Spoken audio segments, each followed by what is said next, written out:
Master Jet, tanong ko lang po sana, magre-renew po ako ng loan sa isa pong bank at may kunting net home na 8,000 plus. Ito po ay net proceeds, sabi po nating sender. 8,000 plus lang naman yung proceeds. Kaso daw po, i-hold yung kalahati sa kalahati lang marirelease sa net home or net proceeds.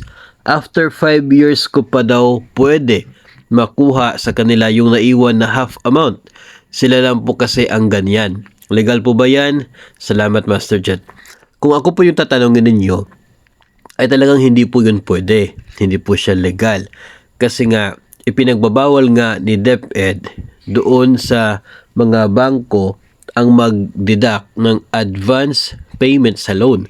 How much more yung i-hold mo yung kalahati ng net proceeds ni borrower tapos i-release mo lang yan after 5 years.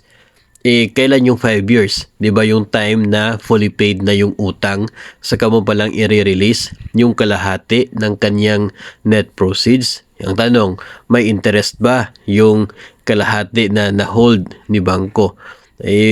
Kung meron man, bakit sobrang liit pero malabo na magkakaroon yan ng interest.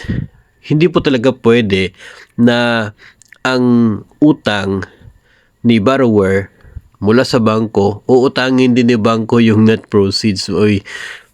Kung titingnan po natin, para po kayong nagkakaroon ng advance payment, no, deduction mula sa utang, pambayad doon sa amortization. Para siyang naging advance payment, para naging guarantee na magkakaroon ng payment.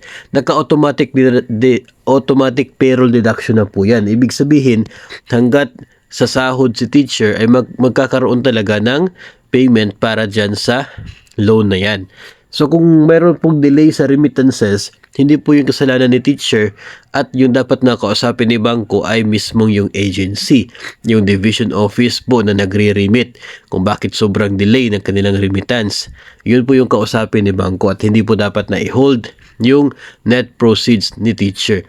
8,000 plus lang yung net proceeds na yon. Tapos, i-hold nyo pa yung kalahati at ibibigay lang after 5 years. Sobrang sakit naman po yun sa part ni borrower. And ito nga, yung masasabi natin dito, ito po ay hindi pwede, ito po ay bawal ayon po sa agreement ng bangko at maging ni DepEd. So kung may ganito pong case, pwede nyo po i-report sa APDS Task Force dyan po sa inyong division o kaya ay sa inyo pong rehiyon nang sa ganun ay nabigyan po ito ng atensyon at maimbestigahan din po ng DepEd.